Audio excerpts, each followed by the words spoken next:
questions you must be able to answer in your youth. Life has its stages. There's the morning stage of life, the afternoon stage of life, and the night stage of life. The morning stage of life is for, amongst many things, self-discovery. You see, certain questions must be answered in every stage of life. Like when you wake up in the morning, your mother asks you, did you eat today? Did you eat in the morning? Did you take a shower? Did you brush your teeth?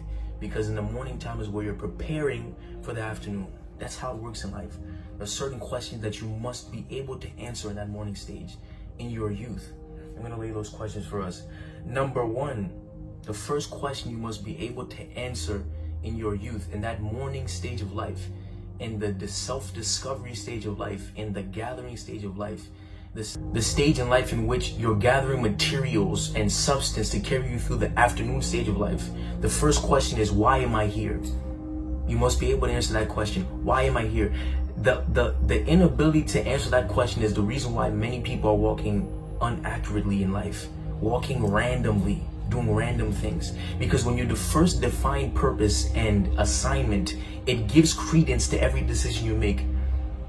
It's what gives, it's what determines what decision is the right decision or what decision is the wrong decision based on that defined purpose you have, that you're called to do A, B, and C. That's what makes having this friend wise. That's what makes watching this thing wise. That's what makes reading these certain books wise. It gives credence to your decision making because you've defined your purpose.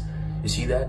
For example, someone who, a carpenter, they need certain tools to build, say, a table. You see, so giving him a ukulele makes no sense. For an instrumentalist, it makes sense. He doesn't need that tool. That choice of spending money to buy a ukulele for him does not make sense. Only because what he's building doesn't require that tool.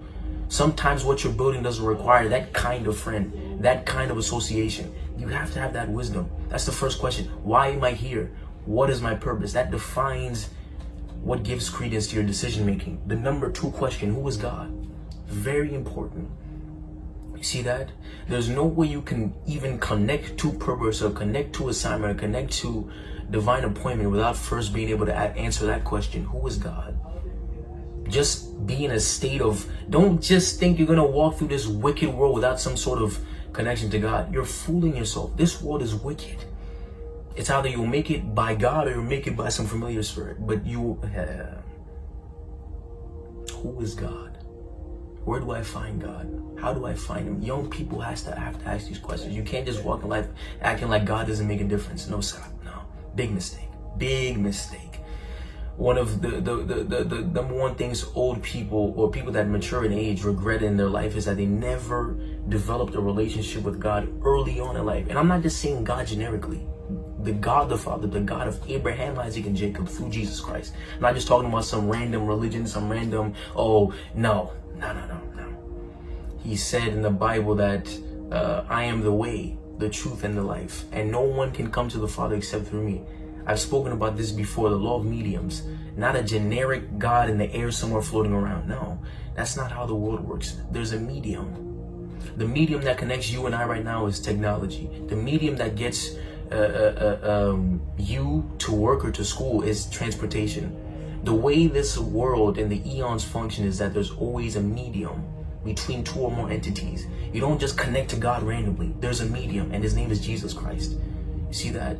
He says, through him, by him were all things made, and nothing was made, and there was nothing made that wasn't made through him. He's the medium. God created all things through the word. He's the medium. You must be able to answer that question. Who is God? Where do I find God? How do I find God? And what relevance does God have in my life? The third and final question you must answer: what problem in this world am I sent to solve?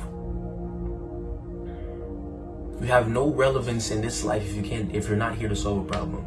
We're not just here to bounce around and just live life and just vacation and retire at 55. No, sir. You're here to solve a problem by God. This world is wicked. This world is fallen. There are many, many problems to solve, and God has equipped people to solve specific problems. You're sent to a specific generation in a specific period of time with a specific assignment, with specific gifts and equipments to help you to fulfill that purpose. You must be able to answer that question at the morning stage, not afternoon stage. You don't come and you're 55, 60 and you're not trying to figure out what you're going to do in life. You've just wasted so much time. No. You should have that question answered ideally by 25. You should know I'm called to do A, B, C, and D. I'm equipped with A, B, and C, and D. My friends are in my life. I have this mentorship system built around the built around the defined purpose I have. You see that? I'm rushing because I don't want to spend too much time. That's the third and final question. What problem in this world am I sent to solve? You see, when you answer that question, that defines your vision now. That's what makes you to be able to discern what's wasting and what's expedient for your life, because you know the vision that God has put on your spirit.